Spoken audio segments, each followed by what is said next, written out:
Hi, everybody. Welcome back to Crafting and Crime Daily. I'm your host, Rebecca, and I recap live trials. So you have something to listen to while you're creating those masterpieces out there. Currently working on Peppermint Square Afghan. I'm on motif number 1562, feels like. Anyway. So how is everybody? It's Thursday, garbage day at my house. So I am currently covering the trial of the state of New Mexico versus Alexander Baldwin for alleged involuntary manslaughter. This all stems from the October 21st, I'm going to say, accidental shooting of cinematographer Helena Hutchins and producer Joel Sousa. Now, Helena Hutchins did not survive her injuries for reasons that we're not going to get into. But Joel Sousa did, and I expect to hear him testify as a witness. Now, I will tell you, there have already been 2 people convicted with respect to this same event. That would be Hannah Gutierrez Reed. She was the armorer on the movie set of Rust. This is an old Western that was being filmed. Filming started in early October of 2021, and this occurred on October 21st, 2021. Just, I don't know, within hours of the camera crew walking off the set because they were concerned about gun safety on the set. Yes. Alec Baldwin admits to pointing the trigger at Helena Hutchins, does not admit to pulling the trigger. And that's going to come into play during day 2's testimony. So I'm recapping day 2 of the testimony. Oh, yes, there was one other person convicted in connection with this incident. His name is Dave Halls. Now, he did not have a trial. He entered into a plea deal in March of 2023 that where he was sentenced. He was charged with, what was he charged with? Oh, negligent use of a deadly weapon. Now, he was the person on the set. He was the assistant director, but he was also the safety coordinator on the set. And what should have happened, my glasses are crooked. What should have happened is that he would check the gun with the armorer before handing it off to the actor, Alec Baldwin. So he entered into a plea deal and served 6 months of unsupervised probation. He had to pay a $500 fine and do 24 hours of community service. And I'm assuming he did all that and it's over and done with. Hannah Gutierrez Reed was found guilty by a jury of involuntary manslaughter. Same thing Alex Baldwin is charged with. She is currently serving 18-month sentence. Yeah. Okay. So, day 2. The crime scene technician is back on the stand. On day 1, the state completed their questioning of this witness. On day 2, we get the defense questioning of this witness. And he's doing it through demonstrative evidence. Not evidence, it's a demonstrative exhibit. He brings in this whiteboard. And he's got a marker. He's got terrible handwriting. And he tells the jury, I have terrible handwriting. I don't know how that serves him by telling them that, but he really did. And he writes across the board, different types of ammunition, this particular manufacturer, this particular type of ammo, where did it come from? It's like this big chart that he has going. And did it serve him well?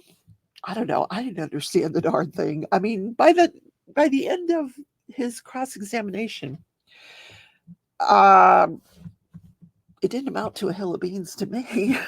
Not really. What it showed was that wherever they looked, they found live ammo. They looked on the scene. They looked through the prop truck. I don't think they found any live in the prop truck.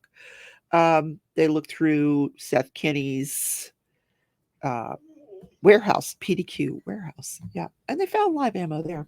Hi, baby. What's going on? What is going on? You're going to have to wait till I'm done. Yeah. Poor dog. Normally, I would stop the video here, let her out. But I don't have an editing program right now. So I apologize. You're not going to get any video clips or you're not going to see me crafting because I don't have a way to edit this video until I get that problem solved. So she's being cross-examined. We're filling out this chart, and there are so many objections by the prosecution that it just becomes ridiculously distracting. Because and the defense attorney's facial expressions are worth gold. Like he looks like he has no idea why she's objecting to these questions. And frankly, some of them, I don't have any idea why she was objecting to the questions. It just becomes disruptive. And if that was her intention, it's really not a proper way to do objections. You don't do objections just to disrupt the flow of the defense, like maybe once, but you don't keep doing it over and over and over again. And she was, and then they'd have to go sidebar. So sidebar, couple of questions, sidebar, couple of questions, sidebar. Oh, it was crazy. Did it break up his flow? It sure did. So, all right. So what did we learn from this witness? So she, let me find her notes. Hold on. I'm getting there. So she did find live ammo at Seth Kinney's prop house. So we know that. There were boxes. Now she says they conducted a reasonable search because this place was just crammed with boxes up to the ceiling. And she didn't do it by herself. Someone assisted her. But she said there were boxes that she would pick up and she'd miss. She would just shake them. Like she wouldn't, you're supposed to be checking each individual bullet to see if it's a dummy. Sometimes you would just pick up the box and shake the whole box. Yeah. So a thorough search versus a reasonable search. Yeah. Then she said she did not take any surveillance footage from this business. Now, on the search warrant, it does indicate that they're looking for surveillance footage to see, when this stuff went out and came in, and she didn't take any. And she says, yeah, there was cameras and stuff all over the place, but they didn't take any surveillance footage. Why not? Now, does that really make any difference? Not really, but now the defense is putting in the jury's mind, well, they didn't do a proper investigation, did they? This is always a defense tactic. So she said she had no suspicion of Seth Kinney. They did not take his phone. They didn't download his phone, whereas they took Alec Baldwin's phone, Dave Hall's phone, Hannah Gutierrez Reed's phone, Sarah Zachary's phone. Sarah Zachary's also a key witness here, key player in this thing. She's the prop master. Took their phones and downloaded them to see what was on them. Didn't take Seth Kinney's. Didn't take any DNA from Seth Kinney. Didn't take any fingerprints from Seth Kinney. So no, we weren't suspicious of him at all. Should they have been? Who knows? So one of the questions he asked her, and it was stricken from the record, but it's out there. Once you ask it and she answered the question, it's out there. You can't unhear something you've heard. And what she was asked was, you believe Alec Baldwin didn't commit a crime, committed no crime here? And she's like, no. And the judge was like, whoa. Of course, it was rejected too. She sustained the objection, struck that question and answer. But now the jury has heard that, this crime technician, she doesn't believe Alec Baldwin is guilty. Okay, I'm going to keep that in the back of my head. And the whole time she's like smirking at this lawyer he just has this kind of a smart alecky way about him. He's always making faces. And anyway, so he makes this big deal about how this good Samaritan shows up at the police department and he's got a box of live ammo. And he says, this was from the set. Here you go. He saw the trial. Here it is. And what did you do about it? She goes, well, I was instructed to do, I don't know what she called it, some kind of report, which basically means it's a short form report. Like you're just putting it on a little card and you're filing it away. Like it wasn't, it got its own case number. It wasn't even put into this case. And that's the way she was told to do it. So you buried it. She's like, no, I didn't bury it. I was told to do a doc form, DOC, a document form. So that's what I did. So then it comes out on oh my God, I'm brain dead today. When the prosecutor gets back up to rehabilitate her, it comes out that this Good Samaritan was Hannah Gutierrez Reed's father. Now, Hannah Gutierrez Reed's father, his name is, what's his name? Reed. Last name is Reed. Del Reed. Del Reed is like one of the most famous armorers in the world. This is her father. So the Good Samaritan was a best friend of Hannah Gutierrez Reed's father, and who has an axe to grind, kind of sort of with Seth Kinney, because now his daughter's been convicted and is serving in prison because of ammunition he supplied to her, including live rounds. You know, this is what is in his thought. So not exactly a disinterested person is this Good Samaritan. Like all of a sudden you come up with this box of live rounds. So that's why they weren't really giving it much credence. So I thought that was really, really interesting.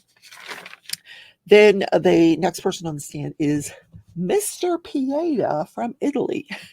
Now, I usually listen to the trial back on like a 1.75 playback speed because I can hear it all and I can edit it in my head, all the nonsense that's going on. Well, with Mr. Pieta and his Italian accent, which was very sexy, I might add, I had to slow it down to normal speed because just to understand what he was saying. Now, he is the owner and the gun manufacturer of this Pieta revolver that Alec Baldwin requested. This company was founded in 1963. Obviously, it's in Italy. Before any gun leaves that country, it has to go through what he called a proof house. This is a national safety measure, and all the guns have to comply with these national safety measures, including a drop test. And he described the drop test. They do something to it. They put a weight on the gun and they drop it 5 times to see if it'll go off. And this gun passed. And every gun is examined by this proof house. And then there's a mark put on the gun over the serial number to indicate that it has passed the test of this proof house. And it cannot leave the country and be exported unless it has that mark. And this gun had that mark. He said the only way this gun will go off is if you cock the hammer and pull the trigger. You have to pull the trigger. So he explained that this gun it's a real gun, but it's a replica. And what he had to do was he and his brother, who run the company since 2000, I think, he said they had to research American history to add details to this gun. And this particular gun was going to be used during trade shows. That was the plan for this gun. So when it was exported to the US, it was sent with the firing pin not in the gun. So there was no firing pin in this gun originally. So it gets shipped to a company called EMF, Early Modern Firearms, which is a company that imports guns. They're based out of California, and that company happens to be owned by the Pieta brothers. So, yeah, they're keeping it all in the family. Okay. He said mostly the people that would be interested in this gun are gun collectors. But there are a large amount of people in Hollywood for props that purchase these guns from EMF um, once they're brought into the country. But this particular gun was brought to EMF for trade shows. So how did it end on the set? How did it end up on the set of Rust? That's what I want to know. So it was shipped out of Italy in November of 2017 over to EMF in California. So the next person on this stand, oh no, okay, even before I get there, the cross examination, which was very, very brief.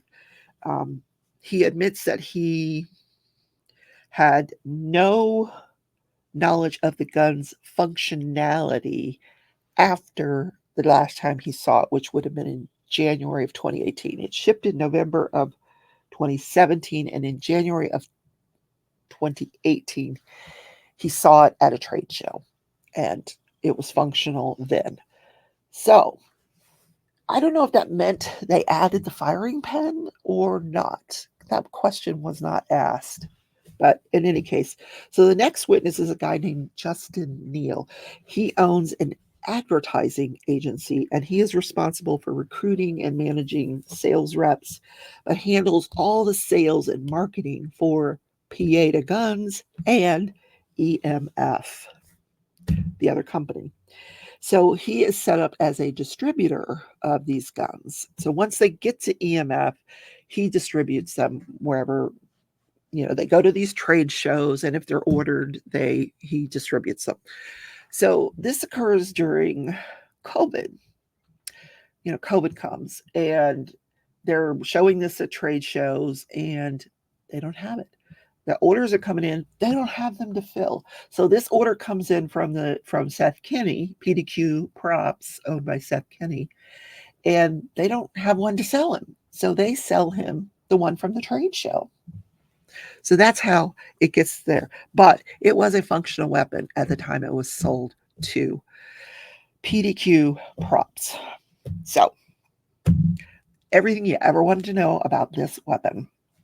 The next person on the stand is Alexandria Hancock. She is the Santa Fe detective who was in charge of this investigation. Now, she wasn't initially in charge. She was usually they have two detectives, a lead and a secondary. She was initially the secondary, but within 2 weeks, she became the lead detective. And on the date of the incident, October 21st, she is the one who interviewed Hannah Gutierrez, Alec Baldwin, and Dave Halls. Later on, she says she interviewed Sarah Zachary, but the initial interview with Sarah Zachary was done by Detective Joel Cotter. I think he was initially the lead detective. So she talked about Hannah Gutierrez admitted to being the one that loaded that weapon that day. She said that Alec Baldwin admitted to having attended one training session. She interviewed Seth Kenney. She was the person that interviewed him. She talked about 2 search warrants that she obtained, one for the prop truck that she doesn't get until October 27th. 6 days after the incident. Now, we don't know what happened to this truck between the date of the incident and the October 27th. Was it locked? Now, when she gets there to execute the search warrant, she has to wait for someone to unlock the truck. So I guess we're going to have to hear from that person as to when that truck gets locked, who had access to it. But when she gets there on the 27th, it's unlocked for her. And then there's a safe inside this prop truck that was unlocked by Seth Kenney. After that, she assigns 24-hour surveillance to this prop truck.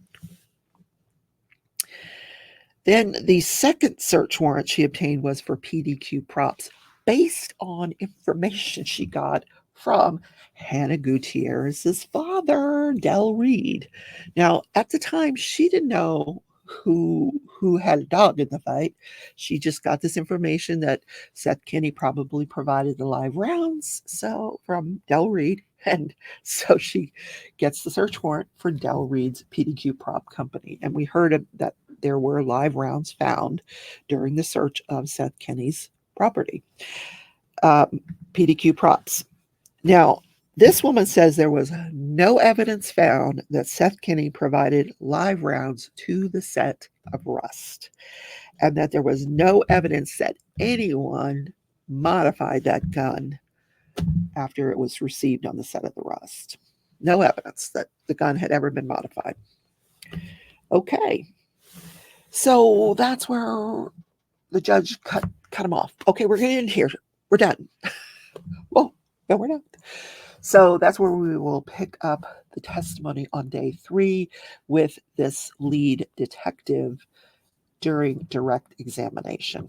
And I will bring that to you tomorrow. Let me know what you think of this trial so far. Sorry you're not getting all the bells and whistles. I wish I could provide that to you. But you can get the look. I did the gnomes. I did the little gnomes yesterday. Anyway, have a great Thursday, everybody, and I will see you. No, it's Friday. It's Friday. Oh my gosh. Did I say it was Thursday? It's Friday. Oh my gosh. Have a great weekend, everybody. I'll see you. Take care.